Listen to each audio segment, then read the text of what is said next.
ಬೆಂಗಳೂರಲ್ಲಿ ಬಂದ ದಿಢೀರ್ ಮಳೆಗೆ ಏನೇನಾಗಿದೆ ಅಂತ ಸಣ್ಣ ತುಣುಕುಗಳು ತಗೊಂಡ್ಬಂದಿದ್ದೀನಿ, ನೋಡ್ಕೊಂಬನ್ನಿ. ಮೊದ್ಲು ಬಲಿಯಾಗಿರೋದು ಒಣಗೋಗಿರೋ ಮರಗಳು, ಆಮೇಲೆ ಬಿಲ್ ಬೋರ್ಡ್ಗಳು, ಸೈನ್ ಬೋರ್ಡ್ಗಳು, ಆಮೇಲೆ ಹಸಿ ಮರಗಳು. ಇನ್ನ ನಮ್ ಜಾಲಹಳ್ಳಿಲಂತೂ ವಾಟರ್ ಫಾಲ್ಸ್ ಸೃಷ್ಟಿ ಆಗ್ಬಿಟ್ಟಿದೆ ಅನ್ಕೊಳ್ಳಿ.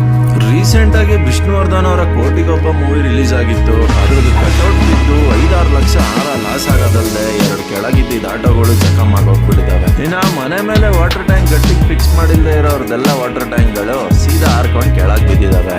ಇನ್ನ ನಮ್ BMTC ಬಸ್ ಒಳಗೆ ವಾಟರ್ ಪಾರ್ಕ್ ಸೃಷ್ಟಿ ಆಗೋಗ್ಬಿಟ್ಟಿದೆ. ಹಂಗೆ ಮುಂದೆ ಬಂದ್ರೆ ನಮ್ ಮಂಜಿ ರೋಡ್ ಚರ್ಚ್ ಸ್ಟ್ರೀಟ್ ಅಲ್ಲಂತೂ ಆಲಿಕಲ್ಲ ನೊರೆಗಳ ಒಂದು ಗೊತ್ತಾಗ್ದಲೆ ಜನ ಕನ್ಫ್ಯೂಸ್ ಆಗೋಗ್ಬಿಟ್ಟಿದ್ದಾರೆ. ನಾಯಂಡಹಳ್ಳಿ ಅಂಡರ್ ಪಾಸ್ ಬಗ್ಗೆ ಮಾತಾಡ್ಲೇಬೇಕು.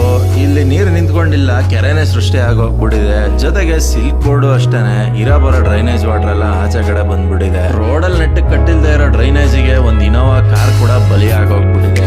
ಏನು ಮಾಡಂಗಿಲ್ಲ. ಹಂಗೆ ಸ್ವಲ್ಪ ಹತ್ರ ಬಂದ್ರೆ ನಮ್ಮ ಮಲ್ಲೇಶ್ವರಮ್ಮಲ್ಲಿ ಬೆಳ್ಕೊಂಡಿದ್ದ ಬೃಹತ್ ಆಕಾರದ ಹಸಿ ಮರಗಳೇ ದುಬಾ ಅಂತ ಬಿದೋಗ್ಬಿಟ್ಟಿರೋದು.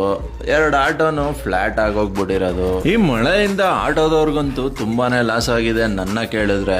ಇನ್ನ ಬಸವನಗುಡಿಯಲ್ಲಿ ನೋಡಿ, ಕಾರ್ ಮೇಲೆ ಬಿದ್ದಿದೆ ಸೀದಾ ಬ್ಲಾಸ್ಟಿಂಗು. ಶಿವಾಜಿನಗರಲ್ಲಿ ಬೌರಿಂಗ್ ಹಾಸ್ಪಿಟಲ್ ಅಲ್ಲಿ ಗೋಡೆ ಬಿದ್ದು 7 ಜನ ತೀರ್ಕೊಂಡ್ಬಿಟ್ಟಿದ್ದಾರೆ. ಅದಂತೂ ದುರಂತಾನೆ ಅಂತಾನೆ ಹೇಳ್ಬೋದು. ಇನ್ನ ಚಿಕ್ಕಪೇಟೆ ವಿಚಾರಕ್ಕೆ ಬಂದ್ರೆ ಫುಲ್ಲು ನೀರು ಎಲ್ಲೂ ಹೋಗಕ್ಕಾಗದೆ ಸಿಗಾಕೊಂಡು ಬೋಟ್ ಮ್ಯಾನ್ ಸೃಷ್ಟಿ ಆಗ್ಬಿಟ್ಟಿದ್ದಾನೆ. ಅಕ್ವಾ ಮ್ಯಾನ್ಗೆ ಸೈಡ್ ಹೊಡಿಯೋ ರೇಂಜ್ ಅಲ್ಲಿ ಹೋಗ್ತಾ ಇದ್ದಾನೆ, ನೋಡ್ತಾ ಇರ್ಬೋದು ನೀವು. ಇವನಷ್ಟು ಖುಷಿ ಪಟ್ಟಿರೋದು ಈ ಮಳೆಗೆ ಇನ್ಯಾರು ಖುಷಿ ಪಟ್ಟಿರ್ಲಿಕ್ಕೆ ಸಾಧ್ಯನೇ ಇಲ್ಲ ನನ್ನ ಪ್ರಕಾರ. ಒಟ್ನಲ್ಲಿ ಇನ್ನೊಂದ್ 2 ದಿನ ಜನಗಳೆಲ್ಲ ಸ್ವಲ್ಪ ಹುಷಾರಾಗಿ ಓಡಾಡಿ ಅಂತಾನೆ ಹೇಳ್ತೀನಿ. ಇನ್ನ ನಮ್ ರಾಜಾಜಿನಗರಲ್ಲಿ ಏನ್ ಕಡಿಮೆ ಇಲ್ಲ ಗುರು. ಮರ ಬಿದ್ದು ಆಟೋಗಳು ಡ್ಯಾಮೇಜ್ ಆಗಿದೆ, ಏನು ಮಾಡಂಗಿಲ್ಲ. ಆಟೋದವ್ರು ಸ್ವಲ್ಪ ಇನ್ನೂ ಹುಷಾರಾಗಿ ಓಡಾಡಿ ಅಂತ ಹೇಳ್ತಾ ಇದ್ದೀನಿ.